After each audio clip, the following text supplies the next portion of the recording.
The following is a News Channel 5 special presentation. It's an invisible toxin that could be hiding in the drinking water at your child's school. It's been associated with about 1 in 6 cases of attention deficit disorder nationally. We know that it can cause, in higher levels, loss of IQ points. So why did Nashville schools test for lead, then not tell parents what they found? Would you concede that children were consuming unsafe water? We think no. You can see the crud there, but if you shake it just a little, that's the color that it came out. Why did the district use a testing method that experts say washes away the evidence? These results are just very misleading. It's creating a false sense of security. I would just, frankly, I'd throw them in the garbage and start over. It's outrageous. It really is. And when parents decided they wanted filters to protect their children, It doesn't matter what they promise. why did one official hatch a jaw-dropping plan to bypass those filters? It's stunning. It is stunning, the callousness of it. Tonight, News Channel 5 investigates. From your news and information leader, this is a News Channel 5 Investigates special. Toxic school water.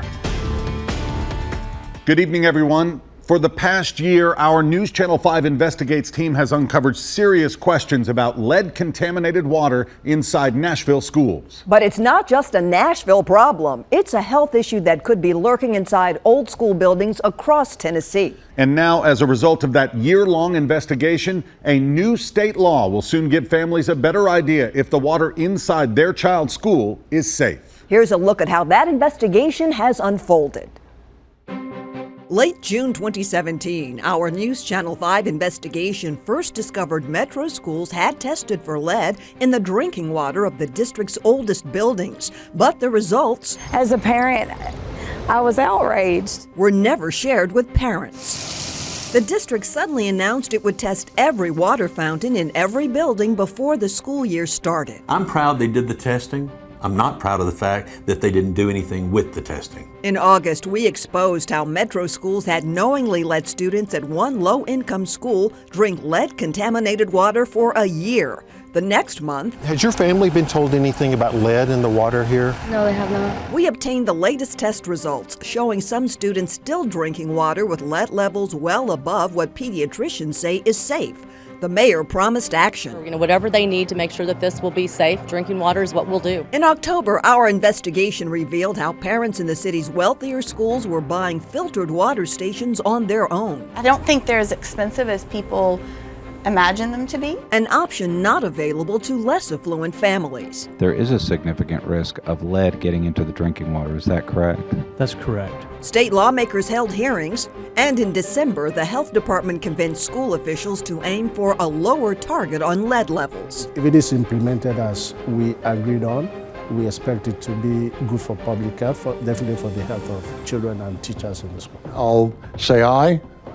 In February, legislation to require all districts to test for lead passed its first key vote. It's fraudulent. Then, in a bombshell report, News Channel 5 Investigates obtained a secret recording of a top official ordering maintenance workers to bypass filters on water stations that had been installed to protect children from lead. They say they can promise you the moon if you'll only put in a filter for them. Nashville's new mayor had some strong words. That person shouldn't be responsible for protecting our children. And the man on that recording resigned.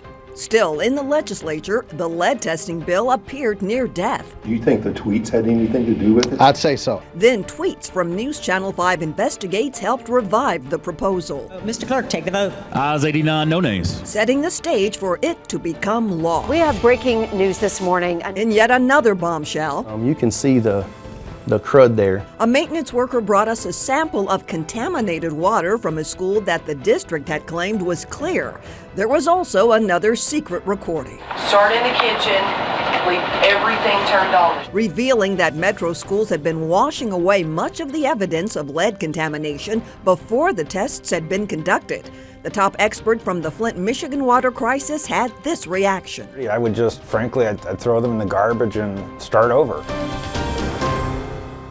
That investigation began when News Channel 5's chief investigative reporter Phil Williams first obtained a copy of results from lead tests that Metro Schools had conducted almost a year earlier. But reminiscent of another lead crisis, school officials had kept that information to themselves. We are all affected and infected by this. It was the public health emergency in Flint, Michigan that put lead in drinking water into the national conversation. Why would they be paying for water that they cannot even use that is poisoning them? And prompted Metro school officials to hire a company to test the water in the district's oldest buildings. The results contained in this report, obtained by News Channel 5 Investigates, reveal some children may have been drinking water with lead concentrations higher than the average levels in Flint.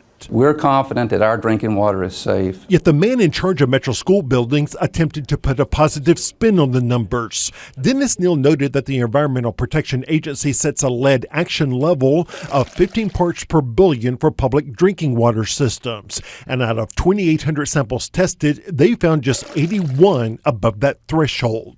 Would you concede that children were consuming unsafe water in some locations? We think no. I mean, these are areas, even despite these numbers. Well, again, you have to go look back at where we found the problem. And again, the areas where we found the problems were areas that are rarely used by our students. And right now we're practicing the letter C. But we checked Metro's test results, and at Waverly Belmont Elementary, a faucet in one classroom tested at 135 parts per billion, while a second classroom registered almost 200 parts. At DuPont Elementary in Old Hickory, a water fountain there tested at 238 parts per billion. And at HILLWOOD High, the chiller unit for a water fountain there registered almost 1,200 parts per billion. That's almost 80 times the EPA action level. I was pretty appalled. We showed the numbers to Nashville pediatrician Mary Cowan. She routinely checks young children for lead exposure because she knows the detrimental effects it can have on their development. It's been associated with about 1 in 6 cases of attention deficit disorder nationally. We know that it can cause, in higher levels, loss of IQ points. And we also know that it can cause an increase in violence in older kids. That's why the American Academy of Pediatrics says there is no safe level of lead. In 2016, it recommended that school drinking water have no more than 1 part per billion. So we obtained the raw data and discovered what the report does not tell you. Out of the 2,800 samples taken, more than a third exceeded the pediatrician's recommendations for what is safe for children to drink. In fact, all but one building had at least one fixture with measurable lead contamination. At DuPont Hadley Middle School in Old Hickory, 54 out of 83 samples registered more than 1 part per billion. 11 were more than 10 parts per billion, while 5 topped the EPA's action level. Over in North Nashville at the Academy at Old COCKRILL, 18 out of 19 samples exceeded 1 part per billion for lead. 15 were more than 5 parts, while almost a third topped 15 parts. The highest, a classroom faucet, registered 198 parts per billion. If a fixture had a lead content of more than 15 parts per billion, you took it offline? Correct. That's exactly right. But if it tested at 5 or 10 or 14 parts per billion, you did nothing? That's right. But it's not as if it's safe for your child to be drinking water with 14 or 13 or 10 parts per billion. We spoke by Skype with environmental activist John Rumpler, whose report suggests getting the lead completely out of schools. He says the real story is probably even worse than the numbers suggest. Yes, those numbers are alarming, but I think they're just the tip of the iceberg. It turns out the district did nothing if a second or third lead test came up with a better result. At the Academy at Old COCKRILL, one water fountain tested at 32 parts per billion. That's more than twice the EPA's action level. A second test 2 months later was still high at almost 24 parts, but a third test a month later was less than 1 part, so the district said there was no action required.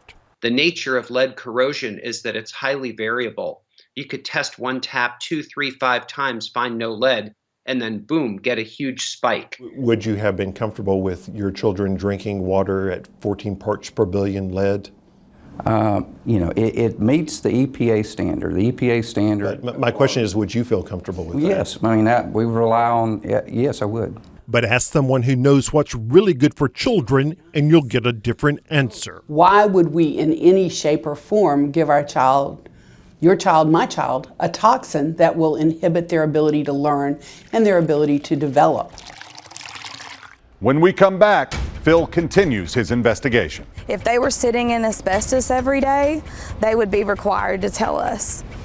But because it's lead. But because it's lead, nothing. Parents react, and our News Channel 5 investigation discovers children at one low-income school were allowed to drink lead-contaminated water for 1 year, and no one did anything about it. Do you have any idea if your children were drinking this toxic water? You had to go there, didn't you? I have no idea, and I say a prayer, or my wife. I have no idea. As a parent, I was outraged. Stephanie Cooksey is talking about the revelations contained in this internal report first obtained by News Channel 5 Investigates, showing high concentrations of lead in water tested last summer by Metro schools. Among the schools, DUPONT Hadley Middle School in Old Hickory. Well, I was really upset. Where Cooksey's son has been drinking the water for the past 3 years. We saw what happened in Flint, Michigan. There is no excuse to not at least inform people that there is lead in the water, to where if they want to bring a water bottle from home, then they can. That was the reaction almost a year ago after News Channel 5 Chief Investigative Reporter Phil Williams first exposed the lead tests that Metro schools had kept secret from parents. On the district's Facebook page, parents did acknowledge that testing had been a good idea, but one asked, quote, "What did you do with the info? There lies the problem." Another posted, "You didn't inform parents. That is where you've dropped the ball." Still, the man in charge of the Metro Schools facilities made no apology when he sat down with Phil Williams more than 6 months after he got the final results. Why were parents not told about these numbers? Well, we weren't completely, our analysis was not complete. We want to make sure we work through the process and have all good data. Were principals told? Yes, they were. There was notification. There was ultimately notification to our principals on when we were confident with our data. Was it back in November? It wasn't in November because we weren't ready to do that at that time. And when it was communicated to principals, were they given any specific instructions? Not yet. We're not to that point. That will be, a point in time we will. At the time, Dennis NEAL insisted the district had disconnected water fixtures with the highest lead levels. But as Phil continued to dig, he discovered that at one low-income school, officials had knowingly let children drink lead-contaminated water for an entire school year. In hindsight, would we do things differently? Would we communicate better? Probably. But we were learning as we went. Chris Henson, the chief operating officer for Metro Schools, stopped short of apologizing for what we discovered. Inside internal emails obtained by News Channel 5 Investigates, we found evidence that here, inside Tusculum Elementary, some of the young children were allowed to drink lead-tainted water for an entire school year. Oh, I think it's inexcusable. It's absolutely inexcusable. We showed the evidence to T.C. Weber, a local education blogger whose 2 children attended Tusculum. His wife also teaches there. The district began testing water inside its older schools in the summer of 2016. The document showed that June 2 water fountains at Tusculum tested high for the toxic metal, a result that was confirmed a month later in a follow-up test. Henson said there was internal debate about how to interpret the results. Once we determined how we were going to view those results, then we took action and immediately disconnected any water source that exceeded the threshold. Immediately? As soon as that decision was made. The files showed that in September 2016, the district's consultant issued its final report for Tusculum, urging that Metro schools at least consider a flushing program, even suggesting that students be encouraged to let the water run for 30 seconds before taking a drink. But this email shows the results were not shared with the principal until June of 2017. The email told her the district office was, quote, pleased to report that only 2 of the locations sampled high in lead. Like Yahoo, only 2 of them are dangerous. Shouldn't the goal be none of them are dangerous? But we have great kids. The principal, Allison McMahon, was assured that the troublesome fountains would finally be removed over the summer, prompting her to express concern because it took a year, especially since she had a student who had significant lead poisoning in one of the rooms. So the fact that children were drinking water with high amounts of lead for a year, does that concern you? It's concerning, and it's something that we don't take lightly, and that's the reason that we did this testing. I'm proud they did the testing. I'm not proud of the fact that they didn't do anything with the testing. And that apparently is what occurred. For a year, they didn't do anything about the testing. We showed the evidence to Metro Council member Steve Glover, who sits on the council's education committee and is a former school board member himself. He says the district's recent boasts about how proactive they've been ring hollow. Why does it take almost a year to say, hey, look, you've got a problem? In fact, we found multiple examples of other schools where the consultants reported high lead levels, recommending flushing of the water lines. But over and over, the district told principals no further action is needed. With as many schools as we have, 140 schools, a flushing program is something that would be quite an undertaking, and there's still questions regarding when to flush, how long to flush. Do you have any idea if your children were drinking this toxic water? You had to go there, didn't you? I have no idea, and I say a prayer, or my wife. I have no idea. And that's where Councilman Glover says Metro Schools failed the children. It's our job to be cognizant of this, to make sure these types of things, once we're made aware of it, we fix it. We don't wait a year. Coming up right after this break, Phil continues his investigation. So they have not told you that there is lead in the water here? No. Nothing? Nothing. New test results show students still drinking lead-contaminated water, but how much is too much? Again, the goal should be as low as possible. That should be the goal, yes. So what were the test results from your child's school? We've posted them in our Toxic School Water section at NewsChannel5.com. You guys have been doing the stories. I think you guys have had a lot of really great reporting on it. That was then Mayor Megan Barry reacting to an investigation of lead contamination in Nashville schools. At the time, she promised Phil Williams that she would do whatever was necessary to fix the problem. Whatever they need to make sure that this will be safe drinking water is what we'll do. And do you have any idea how much money we're talking about? I haven't been given a number, so clearly as we move forward, we'll want to know what that number is, but we want our kids to make sure that they have safe drinking water.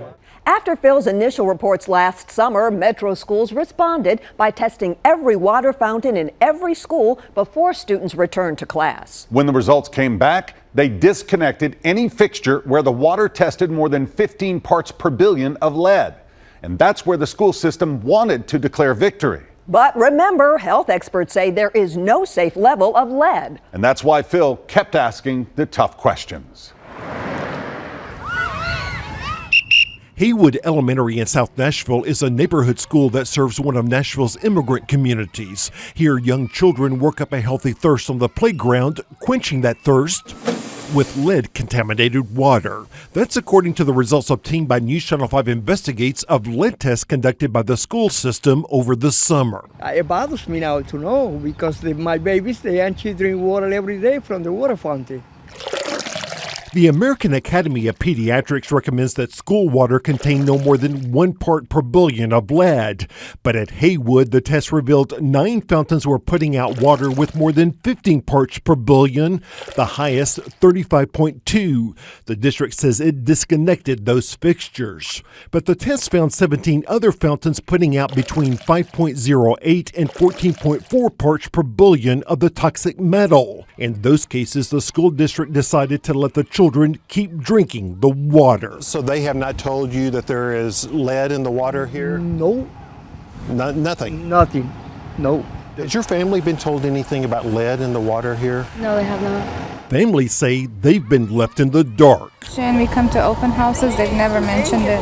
I would want them to find some other source of water. We showed the data to Nashville pediatrician Dr. William Davidson. He said there is no safe level of lead for children, and lead accumulates over time in their young bodies, potentially causing learning and behavioral problems. And it's that accumulation that then causes problems because as the lead levels go up, in the tissues and the blood, you're going to have potentially more and more effects. And it's not just HILLWOOD. Here at the McMurray Middle Annex, the old Tusculum Elementary in South Nashville, students are still drinking out of 11 fountains with lead levels between 5.04 and 12.1 parts per billion. And inside East Nashville's historic Hattie Cotton Elementary, 13 fountains had between 5.46 and 10.8 parts per billion of lead. It's bad for the kids. Yeah. Not only the kids, the teachers, they drink water from there too. A Metro School spokesperson insisted the district is just following the same standards as Metro Water, but we obtained 3 years of test data from the water system, and it shows little or no lead detected in the water supply. In other words, the problem is here inside the school building. In fact, the EPA says that city water can actually become contaminated as it flows through lead-based valves, soldered joints, and old pipes on its way to water fountains. The longer it sits there, the more likely it is to pick up that contamination. If you know where the issues are, that you can take steps to reduce the risk to children. The Metro Health Department's Deputy Director, Dr. Sanmi Ariola, consulted with Metro Schools on the project. The district relied on recommendations from the EPA that sets 15 parts per billion as the action level for lead in public drinking water. This is what Dennis NEAL, the man in charge of Metro School buildings, told us. We use that 15 as the limit. So you think there is a safe level of lead? Well, I couldn't speak to that. I'd have to refer you to others on that. I would like to get lead exposure to as low as possible. Would you like to get it below 10 parts per billion or 5 parts per billion? If I can get it to 0, I will. But sometimes that's not feasible. As low as possible, yes. So does it bother you that they never told you? It does, yeah. I mean, I'm concerned now. It does bother me because, our kids are in their hands. In fact, school officials tried to spin the story, putting out this announcement quoting Dennis NEAL as saying, the drinking water in the district's oldest buildings meet all federal and state lead drinking water standards. But listen to what he admitted to us. There are no federal or state current regulations for monitoring drinking water in schools. For us, the levels are guides. The idea is to minimize exposure to as low as possible. Dr. Ariola says because there is no safe level, the district should do everything it can to get the lead out of the water. The goal should not just be 15 parts per billion. The goal should be as low as possible. That should be the goal, yes. According to the health department, after Phil's report, a Metro School spokesperson demanded that Dr. Ariola retract his opinion about the safe level of lead. He refused, and Phil kept asking questions. In December, Dr. Ariola told Phil that Metro Schools had finally agreed to cut its target level from 15 parts per billion down to 5. So if it is implemented as we agreed on, we expect it to be good for public health, definitely for the health of children and teachers in the school.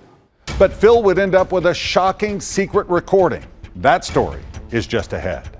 Water bottle filling stations. We've been talking about this. We played the recording for Metro School's parent, Shelley Baldwin. What she heard was jaw-dropping. This was her response. It's stunning. It is stunning, the callousness of it. If you know of something we should investigate, send us your tips. The email address, investigate@newschannel5.com, or you can call 615-244-NEWS.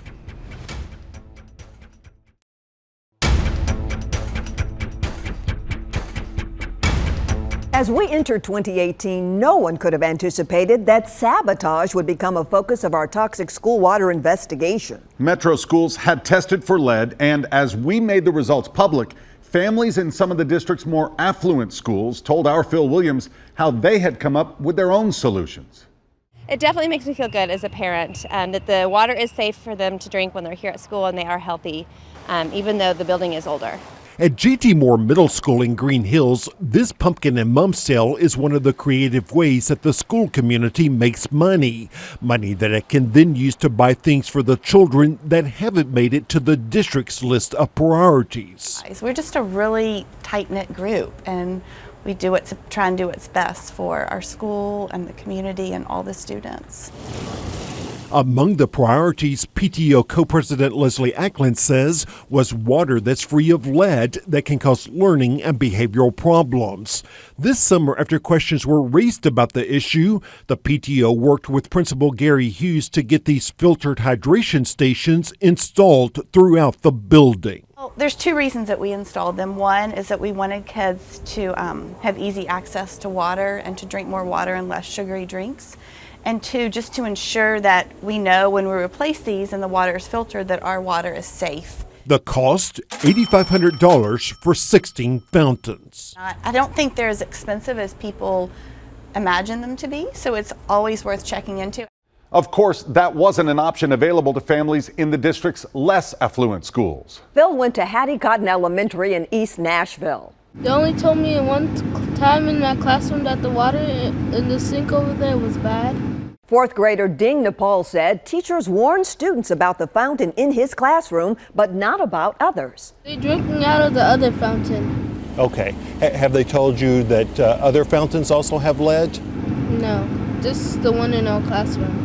Our News Channel 5 Investigates team would later discover that in some cases, maintenance workers had taken it on themselves to install filtered water fountains inside some of those less affluent schools. But then Phil obtained a secret recording that revealed a shocking plot to sabotage those lead reduction efforts.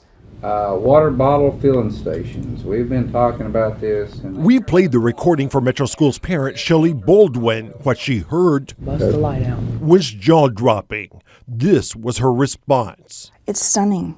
It is stunning, the callousness of it. We're confident that our drinking water is safe. The voice on the recording belongs to this man, the head of maintenance for Metro Schools. From the beginning, Dennis NEAL has downplayed the threat posed by lead in the school's drinking water, despite results showing levels well above what pediatricians say is safe. Still, some 30 schools installed hydration stations like this one, specifically designed to filter out the lead, some of them purchased by the parents themselves. NEAL's response? But I did ask Troy if he would have one of his guys go through the exercise of bypassing the filter just to see how that works. But those fountains are equipped with lights that show when the filters are working and when they need to be replaced. So NEAL's team came up with a solution for that too. And then we got to figure out what we're going to do with these 100 that we have, or 97 filtered ones that we have out there. Bust the light out. Huh? Do what? Take the light bulb out. Well, that's one thing is take, but we need to also probably, if we can, bypass the filter. It's fraudulent. It's basically trying to tell people, yeah, you're drinking filtered water. We're just going to bust this little light out so that you think it's filtered, but it's really not. According to MMPS records, one of the schools potentially affected is HILLWOOD Elementary, a school with a large immigrant population that tests showed had some of the highest lead levels in the district. But NEAL's concern was money. If we were to replace the filter, you're talking $75. So that's almost $8,000 a year just for filters, okay, on what we have now. We've got tons of filters. We want filtered water bottle stations. We paid for them. At Weston Middle, where Baldwin's daughters attend, the district installed 2 filtered hydration stations. Parents purchased filter kits for 4 other fountains along with extra filters. But Baldwin says the district has been slow walking the installations, and the recording suggests why. It doesn't matter what they promise. They say they can promise you the moon if you'll only put in a filter for them. You'll never have to take care of it again.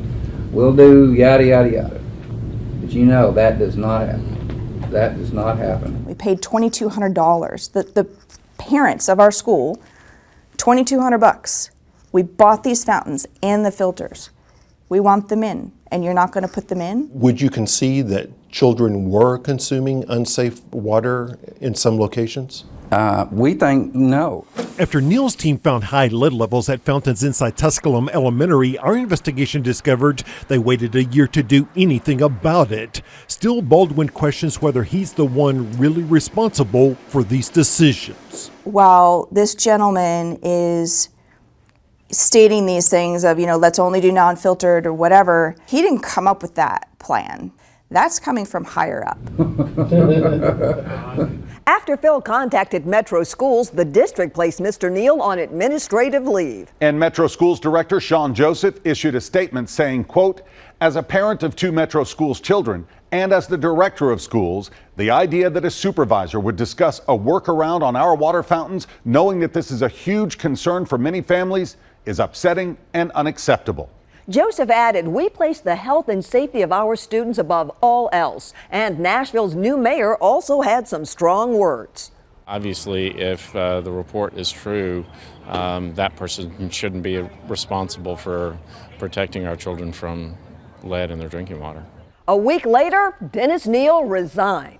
But another bombshell would be just around the corner. After this break, Phil continues his investigation. It's settled some. You can see the crud there. A Metro Schools maintenance worker steps forward with a sample of contaminated water and another secret recording.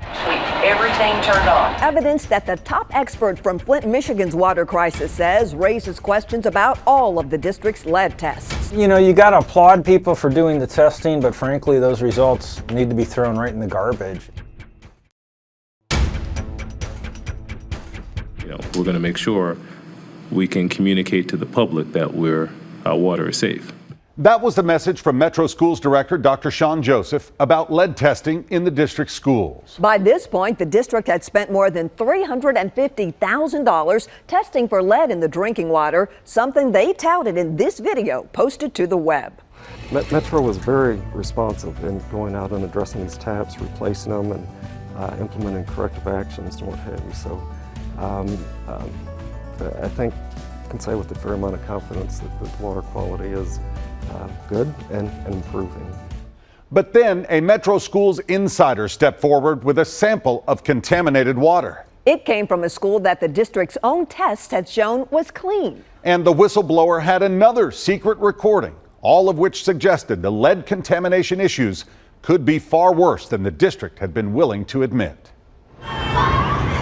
East Nashville Middle Magnet School is housed inside one of Metro's oldest school buildings. Built in 1929, it's home to some 800 students.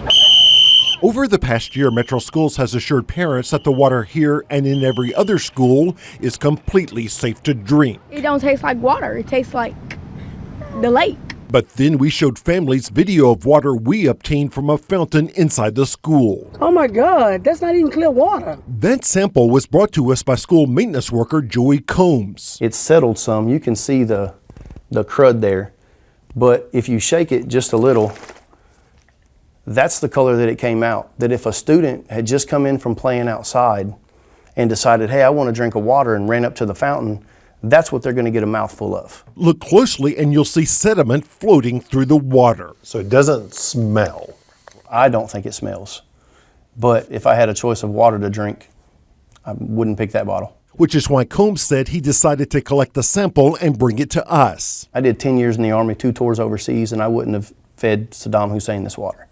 So the last thing I want is a child drinking that. We sent the sample to an accredited lab to be tested. The results revealed that the water contained 18 parts per billion of lead. That's above the EPA's so-called action level of 15 parts per billion. It also contains 6,500 parts per billion of copper. The EPA says anything above 1,300 parts can make you sick.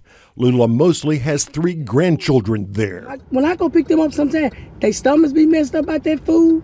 So it's got to be that water that they cooking that food with. Metro Schools issued a statement saying the water came from a fountain that is located in a portion of the building that is not used by students, but is near 4 staff members' offices. It added the district tested all fixtures at the building last summer, and all were below EPA action levels. In other words, nothing to worry about. I don't believe him. I don't believe him on that. I do not believe him on that. In fact, we pulled results from Metro's previous test on the fountain, and it shows barely detectable levels of lead. The maintenance worker Joey Combs says it could be because the district has essentially been cheating on the tests. Why would you have a work order that says flush the buildings prior to water sampling if you're wanting to get a 100% accurate test? Joey Combs had a picture of a work order directing him to flush water in one school to prepare for water sampling, along with a secret recording of his supervisor. Start in the kitchen, leave everything turned on. The showers down in the locker rooms locker rooms, football locker rooms, everything turned on. That's the same voice as the woman on the first recording who had the helpful suggestion about how to bypass the lead filters. Bust the light out. Huh? Take the light bulb out. You go in, you open up everything on the cold side, wide open, let it run for a couple hours. A couple of hours, you say? Yeah, that's what we did that day. That's what we were instructed to do that day. That's a process known in the industry as pre-stagnation flushing. A Metro Schools spokesperson insisted the district is following long-standing protocol posted on the EPA's website. But after the lead crisis in Flint, Michigan, the EPA issued these instructions for testing in homes, saying pre-stagnation flushing may potentially lower the lead levels as compared to when it is not practiced. It added, EPA recommends that sampling instructions not contain a pre-stagnation flushing step. Right, it creates an artificial condition which makes the lead look lower when you sample it, when it could be high when your kids are drinking it. Professor Mark Edwards from Virginia Tech is the scientist who convinced Flint, Michigan that it had a lead problem in its drinking water. He says the use of pre-stagnation flushing makes Metro's test results virtually meaningless. And it's creating a false sense of security. I would just, frankly, I'd throw them in the garbage and start over. That's exactly what Edwards advised when the issue arose in New York City schools. The district retested and found much higher levels of the toxic metal, which is what he predicted Metro schools would find. They're going to find more taps. Many taps are being classified as safe presently that will be detected as hazards when you use the normal protocol. If you're flushing it and then testing it, you're looking to get a result that looks favorable in someone's eyes who doesn't know any better. Joey Combs says he believes Metro Schools did not find the contaminated water because they did not want to, because school officials don't want to be forced to spend the money to fix the problem. Why are you speaking out? Because it's not right. I mean, at the end of the day, it's not right to put kids' lives on the line. We know there's a problem. We know a way to fix it, and yet people turn a blind eye to it. And I think it takes someone stepping up and putting their self and things online or on the line and in jeopardy, whatever, before someone realizes, hey, this is a real problem. That story would become a last-minute issue in May's special election for mayor. Jeff Carr issued a statement saying, quote, "This is a citywide issue of health, morals, and integrity for all stakeholders." Ralph Bristol said, "We should get a second and third opinion on the validity of the tests." And Carol Swain suggested, "This shows more than negligence." The winner in that race, Mayor David Briley, promised to look into the questions raised by our investigation. What we felt our role was to sort of get people to the table, make them focus on it and concentrate on it, and we pushed it across the finish line. Then in August, the mayor revealed an agreement had been reached with school officials to eliminate the controversial flushing practices. What we did was make sure everybody understood what the best science is on this front, to make sure that we were testing in a way that was going to get an appropriate reading of what a child might be exposed to if they walked into the school and drank from the fountain. As to whether it took a hard sell to get Metro Schools to stop flushing the pipes right before they tested, Briley had this to say. You'd have to ask them how hard a sell it was. I mean, we just were persistent with it. Props to Phil Williams, the investigative reporter at Station. Yeah. When we come back, Phil's investigation makes national news. So without testing, you're almost shooting in the dark. As state lawmakers look for answers. You won't know unless you test, and so that's why we believe that testing is extremely important. To watch more of the interview with Joey Combs, look for our Toxic School Water section. That's at NewsChannel5.com. But a secret recording now has parents worried that their children's water is still not safe. Our News Channel 5 investigation of lead in the drinking water of Nashville schools made national news with the revelation of the secret recording that detailed plans to bypass lead filters in some schools. That story sparked this reaction from CBS This Morning host Norah O'Donnell. This is just so infuriating if you're a parent. I mean, the evidence is so clear about what lead does to your brain. There's no point of even going to school if you have lead poisoning. I mean, you're going to be ruined for life. But lead isn't just a Nashville problem. When we first began our investigation, we checked with surrounding school districts. We were told that Williamson, Wilson, Rutherford, Robertson, Cheatham, Murray, and Montgomery County schools had not tested for lead in the last 3 years. Only Sumner County said it had conducted testing, and the Franklin Special School District indicated it planned to start testing.